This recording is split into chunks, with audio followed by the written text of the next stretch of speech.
Can you tell me what advice would you give to people who want to break into tech? Yeah, I've interviewed a lot of people, and I think I would usually look like on 3 dimensions. The first one is around problem solving and data-driven customer first thinking. The second is around being good with ambiguous environments. Mm-hmm. And the third one is around collaboration and pace. You should almost love change, because you will be incredibly frustrated if you join a tech company and if you don't like change, because it's so chaotic. And with the innovation and the fast pace, and it's sometimes left and it's right, you just know you can't rest, right? You know that when you rest, your competition is just gonna take that weakness and get in. Some colleagues, I was joking when I went on holiday, because it felt a bit like Netflix. And like, you'd be on holiday and you come back and you'd be like, what did we miss, right? What sort of happened in the last episode? Hi everyone, my guest today is Fabian Fuchs.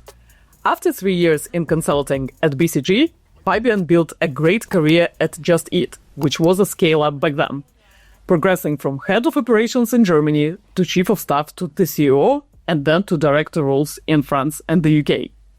Since then, he has left to be more involved in venture building.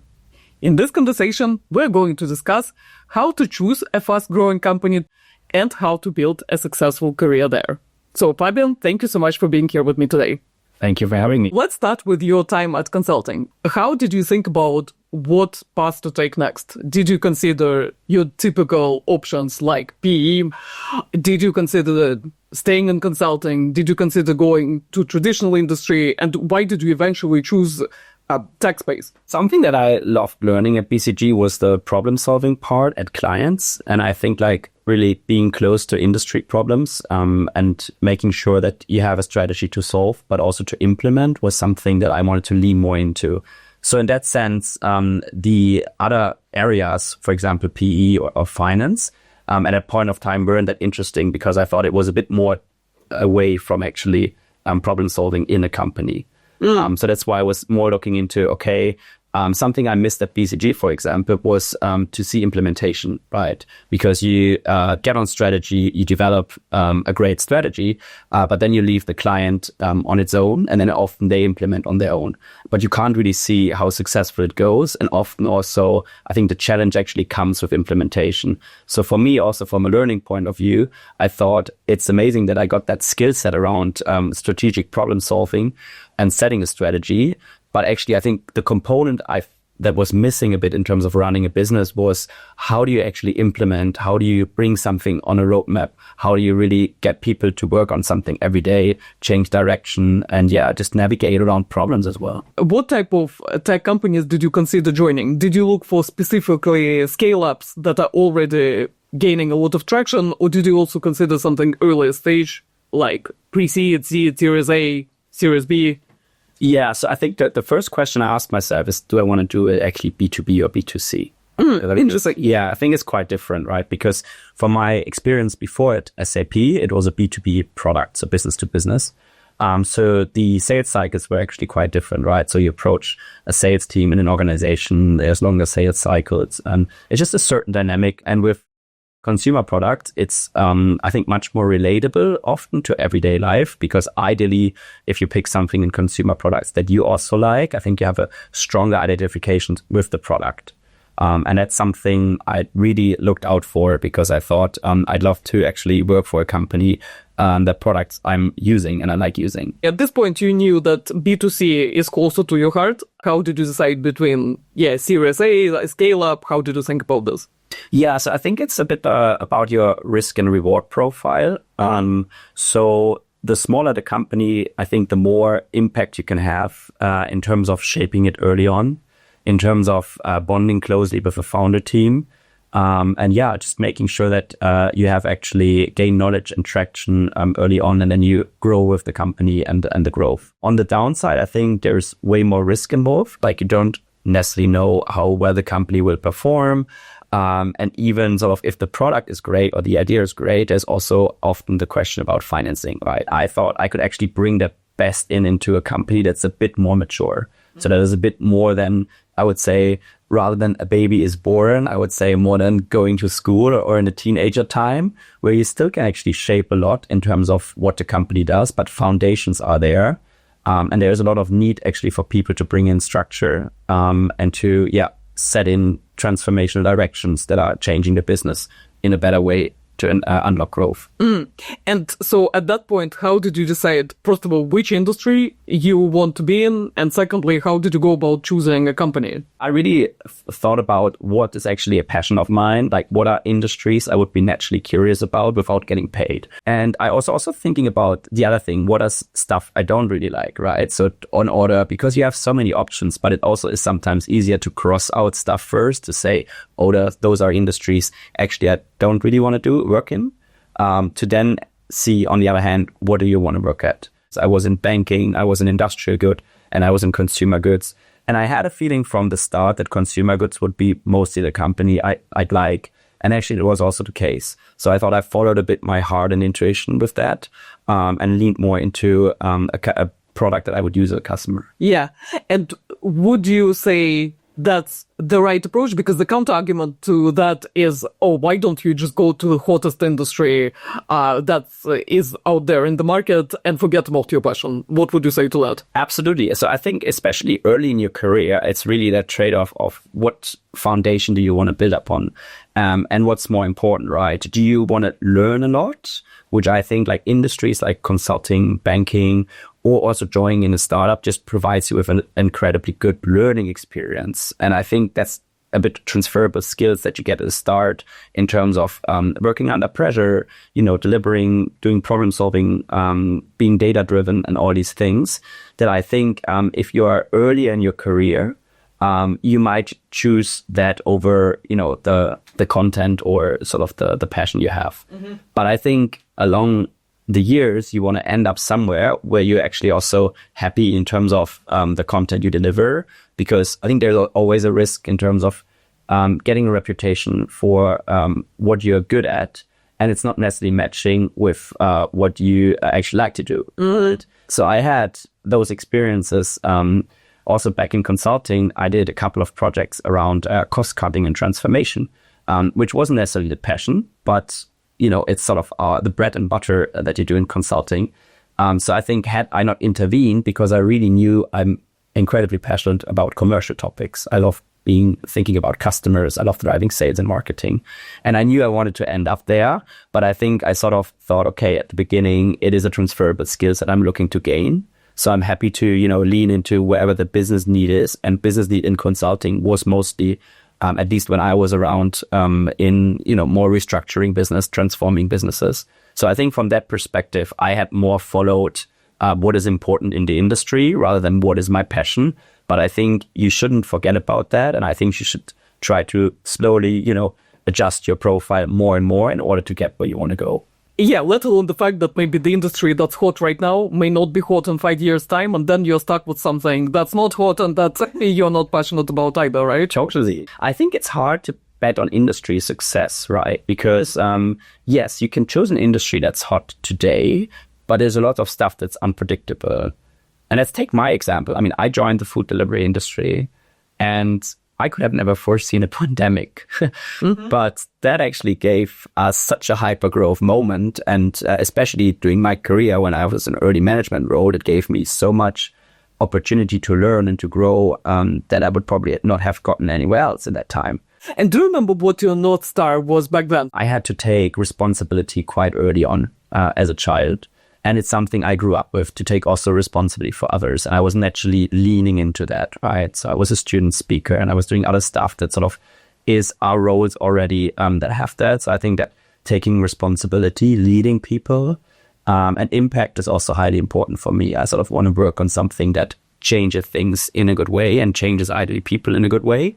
So I thought if I combined these things, my ambition was to have a management career, right? To be somewhere in the upper management of a company, because I also have lots of ideas. I'm quite creative and I'd love to bring in my ideas and actually shape something. And I think what I didn't want to have is somewhere, being on a level where I could not influence a business, because I would not really want to work somewhere where you just get orders or you get, I would say the thought process of others that you just execute. And for some people, that's different, because I also learned that in my leadership role, actually. At the beginning, I was assuming everyone would be thinking a bit like me. But then I also learned that some people, they like to be, led by other people, right? And they like to have certain actions or certain protocols they want to follow. And it actually makes them quite happy and makes them fulfilling. And that's perfectly fine, right?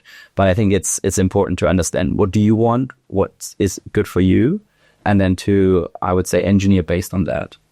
And as you were choosing which company to join, did you target specific positions? Because coming back to what you've said just now, if you wanted to progress quicker and be in management roles quicker, does it matter where you start, whether you start in sales, in go-to-market, and product management? What are your thoughts about that? Start looking at the company and industry, and I would look where the opportunity is. And I think it also depends a bit on the maturity of company. So I think in different setups, you need a bit more different skills. Let's say in a time where it's all about growing from a revenue perspective, you're incredibly valued in sort of go-to-market roles, sales marketing roles, right? But let's say macroeconomics change, as they had recently, out of a sudden, it's harder to get investment and stuff. The operational part gets more important, because it's all about being very efficient in spending and trying to cut cost a lot. So then those profiles get more important. So I think considering a bit the macro environments, the industry, and the company specifically, which stage they're at, I think makes sense in order to determine how important that role is. And honestly, I would also actively ask in interviews and speak to people to say, what's the most important function in your company? Because some tech companies say it's absolutely tech. Some other companies would say it's absolutely a marketing or a sales organization. From my experience, though, where revenue comes in, there's always attention paid to from a top level. Because you have to make sure that cash flow is coming in. Right. So let's go back to you. Which company did you join after BCG, and how did you then end up in Just Eat and build your career there? Yeah, so after BCG, I first joined Delivery Hero. And Delivery Hero, then the German business got acquired by Takeaway, and then Takeaway merged with Just Eat. They interviewed me to be in a strategic business development role, which is a bit like a chief of staff role for the country manager for Germany. So that's how I started and got into the business.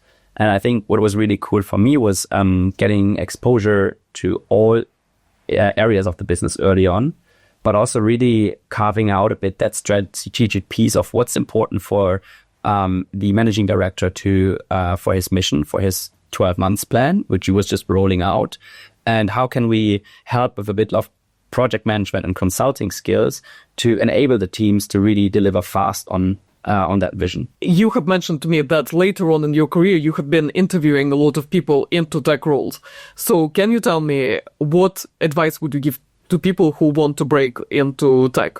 Yeah, I've interviewed a lot of people, and I think I would usually look on 3 dimensions or 3 areas. The first one is around problem solving and data-driven customer first thinking. I get back to that in a sec. I think the second is around being good with ambiguous environments. And the third one is around collaboration and pace. And so starting with that whole problem-solving approach. It's in tech, you have lots of data, but almost too much data. You can almost look at everything. Yeah. And it's easy because it's great because you have so much information, but it also can trap you a bit into a loop of I'm just looking at stuff and I think I want more data. So I think looking at something, developing a hypothesis, and then trying to get data to prove or disprove, but being quite fast in terms of dropping something or going ahead with something. Because you won't have a perfect data landscape, but you need to be confident enough to move ahead for the next step.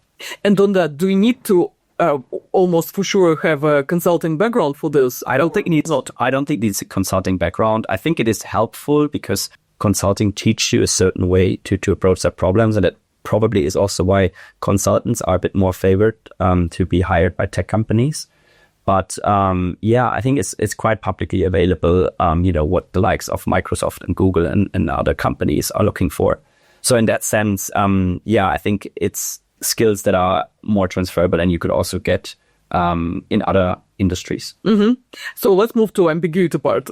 Tell me, how do you assess if a person is ready for ambiguity? Sometimes I interviewed amazing people, but I could already tell they had issues with change. And something that I really would advise to people, like I think you should almost love change, because you will be incredibly frustrated if you join a tech company and if you don't like change, because it's so chaotic. And with the innovation and the fast pace, it's sometimes left and it's right and it's OKR. So it's very short cycles to plan. Yeah. And I think what some people might miss is a bit like that stable course of, we are going one direction and, everyone is aligned and we go ahead. And it takes maybe more time, but we take the time to onboard everyone. Tech is not like that. Now it's more chaos. And how about the last part about collaboration in a fast-paced environment? Yeah, so I think the collaboration is so key because you can't be in any silo. And the more you go to a fast product market fit, the more you have to collaborate with different departments. So it's a, go-to market with sales and marketing. It's also including product. It's thinking with operations. In our case, it was, if we would open new cities, which we did like one after another, it really has to be a sequence of everyone is ready, restaurants are ready, couriers are staffed. So I think that cross-collaboration part is really important. Yeah.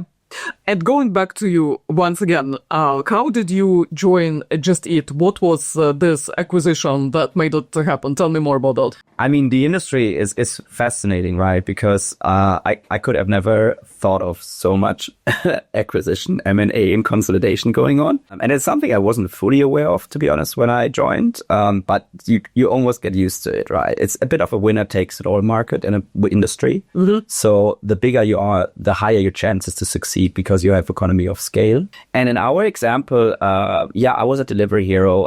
Delivery Hero actually, Germany consisted of 3 brands at that point of time: Foodora, Lieferheld, and Pizzale. And they were all founded at different stages. And there was an idea of consolidating them.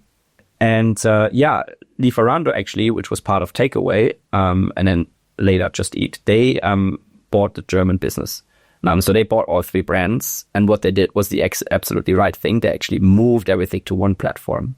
So, and they just stopped the 3 brands, and they said, okay, it's only Lieferando now. Right. So as someone who is joining a smaller player in this fast evolving winner takes it all market, be ready to be acquired potentially, right? Well, that's having said that though, we did get fierce competition along the way, because we were market leader in Germany for a few years, but then new players joined again, and they actually got quite significant market shares. But I think it was more of a local game, right? I think whilst we kept market leadership, being number 1 in Germany, the playbooks, really good competitors they went very specifically in targeted area, and they completely would conquer one area. So they would go, let's say in Berlin, in a specific area, in a specific district, and they would be signing all of the relevant restaurants there and providing really good customer service. And with that operation, I think they actually got customers to churn from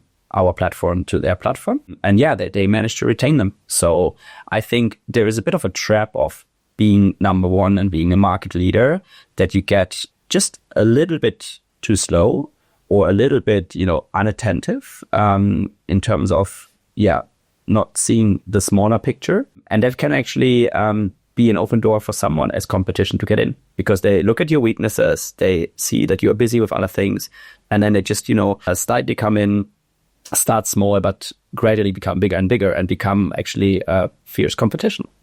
That's crazy.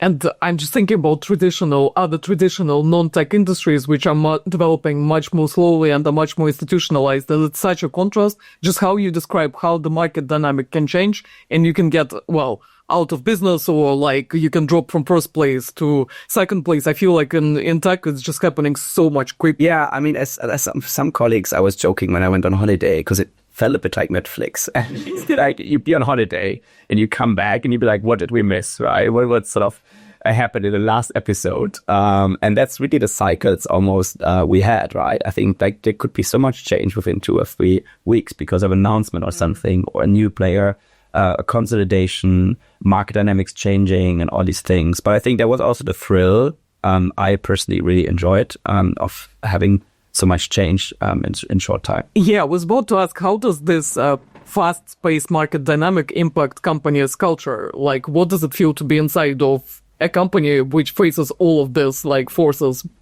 around you that can affect your business directly? Is it making people united, entrepreneurial, thrilled, or is it making people stressed and anxious? Like, how does it look? Yeah, I think it's a good question because I think it's a bit of everything. So if I think of the time when we merged with Just Eat and Takeaway, at that point, we merged with our competitor. So for some of us, it was completely off to think, oh, we just joined our competitor. Every day you worked against a competitor, and all of a sudden you are the competitor, and everyone was a bit like, oh, like, what are we doing now? And we didn't want to work for them, right? So this is your first like instinct is like push it away. And then there was so much actually change management to be done to get one team, right? And to really be like, your enemies are now your friends, and you're actually working on something bigger. Now it gets more important rather than focusing on your competition. It's so much more important to focus on your customer. So I think changing the narrative a bit and thinking of, okay, we all want to solve one thing is providing the best experience for the customer. Mm-hmm. How can we do it? How can we, merge learnings of best of both worlds? And then we actually thought, okay, how can we make it better and better? And then the second thing I thought is, I think, you get more entrepreneurial, you get more drive because you just know you can't rest, right? You know that when you rest, your competition is just going to take that weakness and get in.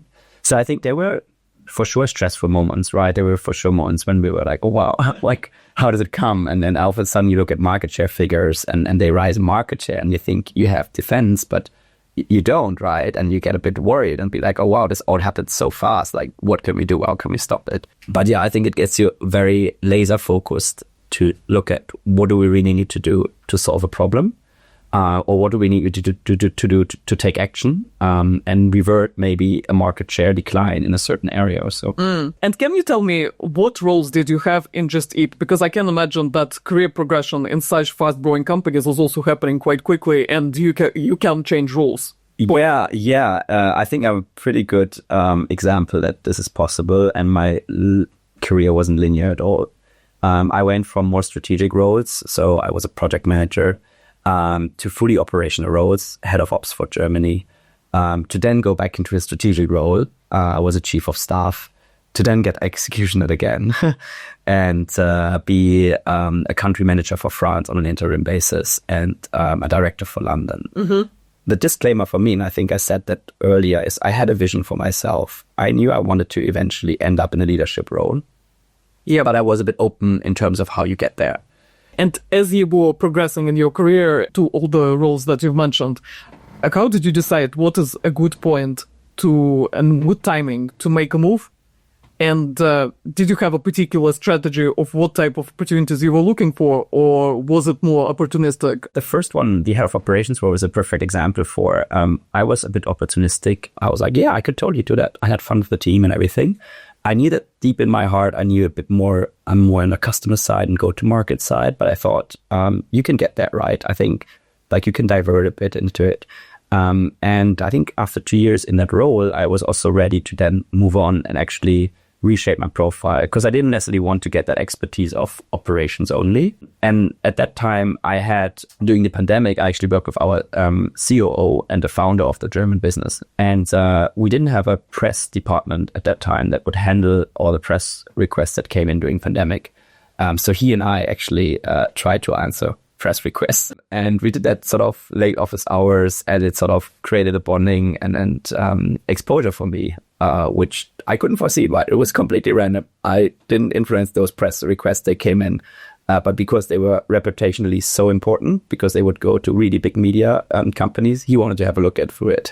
Yeah. And I think he and I had a good style of working together. And then I asked him actually for for career advice and ask him, hey, this is where I am with my stage. I'd love to grow actually my area a bit because I have a strong operations profile, but I'd love to be more of a general manager track. I really like to get commercial exposure. Is there anything, you could help me with? So I phrased it a bit more open, and then we looked at different roles in the company. And at that point of time, there wasn't really something open.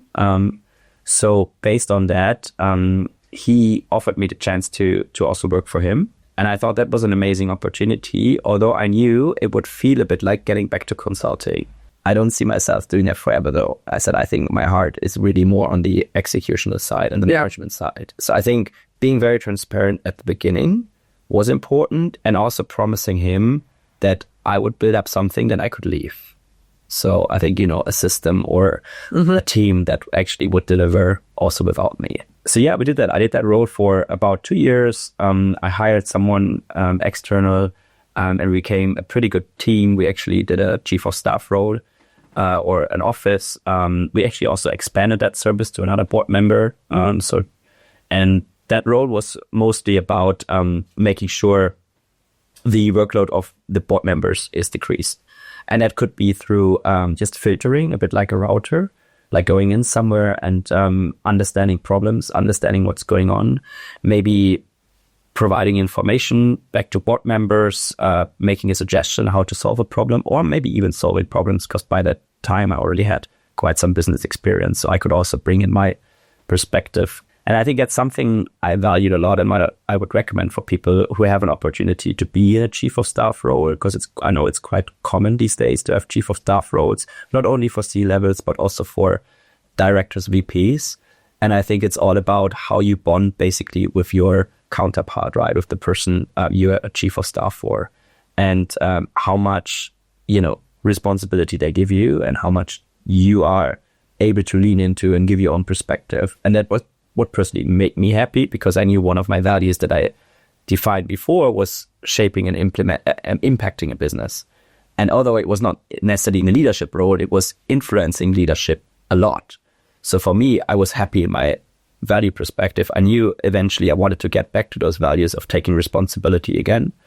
But I thought it is a great way to be exposed to the full business, to see other countries, to see more than operations. So yeah, it was like growing in the right way, and having fun also doing that role. Yeah, and it also goes to show that with roles like chief of staff, which can be defined so differently depending on the role, depending on the company, it's super important to shape it in a way that benefits your future career progression as well.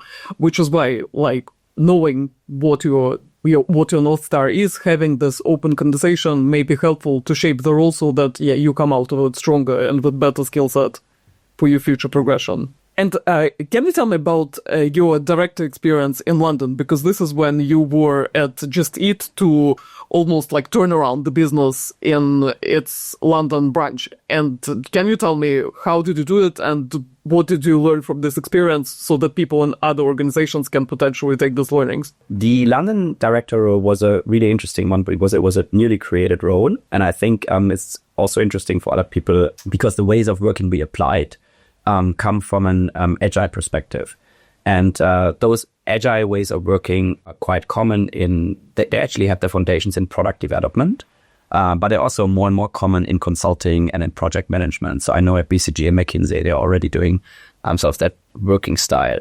And agile is, I think, in smaller cycles. So there is a certain new language you introduce. You work in sprints, which break down basically deliverables into smaller components. And you work way more autonomously in smaller teams. So we had a so-called squad. That squad was selected cross-functionally, so had different team members in there. And our squad mission was actually to identify the issues of a market share decline in London specifically, and make suggestions to turn it around and actually action also on it. And the idea was to have an autonomous squad that is empowered with decision-making, and really be a small cell that can move on its own and bypass typical standard operating protocols, standard corporate processes, because we did not know yet what the issue was. So our first approach was actually getting transparency on data and really getting in with certain hypotheses of what could the issue be? And it's interesting that you guys were tasked to do it because probably no one in a particular vertical could have this overarching view, right? The problem that we discovered actually that people were very focused on overall UK, but it was pretty hard to break it down to a narrow view on a city level, right? And really be actionable on a city. And if I talk a city like London, it's almost like a country in other sense, right? The dimension of London is just insane. So we were thinking, how can we create more creative in an approach here and try to solve a problem? And I think what I would also take as a learning is really being hyperlocal and being isolated. So we did experiments and we said, let's test something on a small scale, pick a small customer group, pick a small area, and then just run an experiment and pretty much look after a couple of weeks, 1 or 2 weeks, in terms of was there any impact we could see.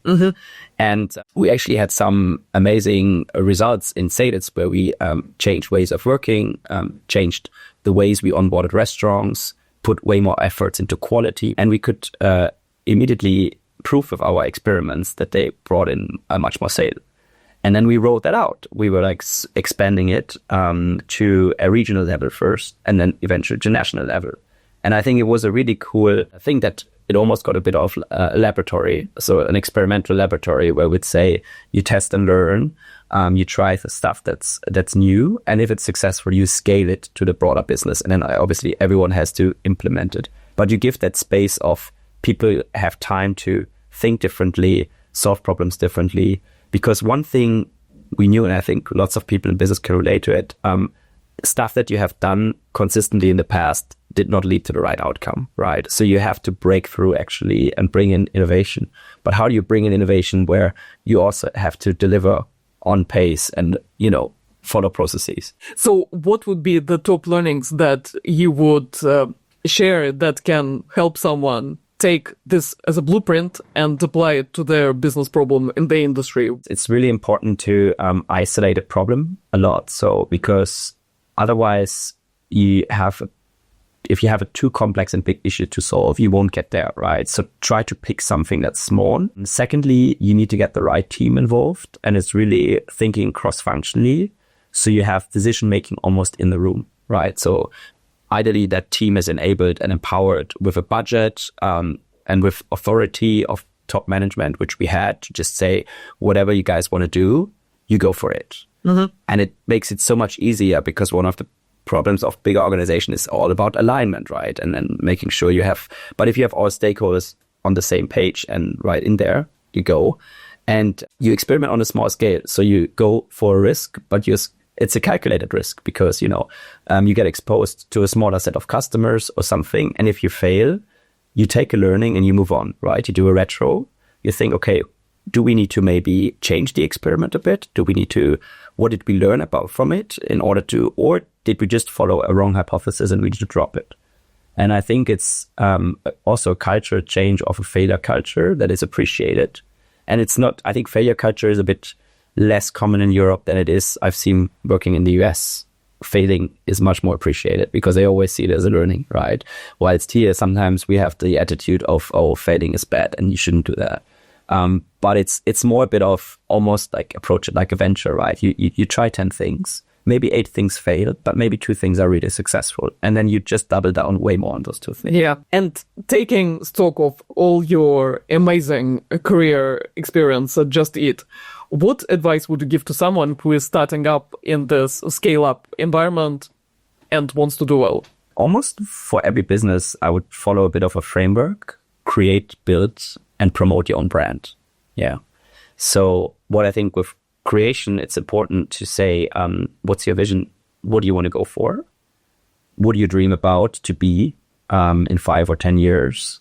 So you actually know what you want. And then the second thing is be good at what you're doing, like build your brand, get exposure to both people within a function, but also I think raise your hand for stuff that gives you exposure to senior management or that it's not necessarily a core function of yours, right? And then thirdly, it's a lot about the network, right?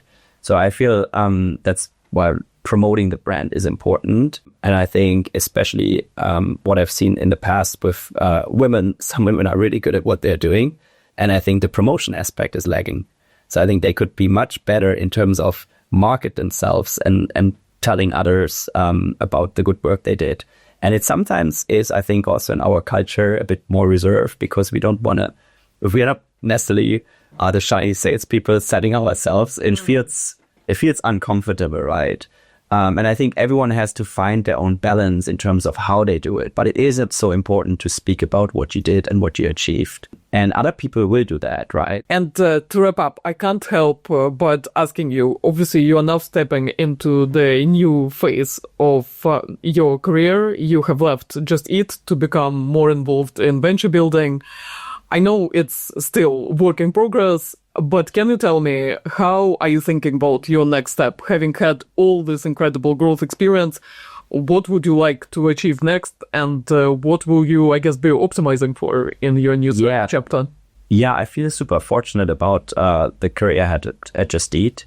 And I also realized more and more during the time that I'm a builder, and I have strong bias for action and delivering on pace. And I feel like I can bring that in much better into smaller companies.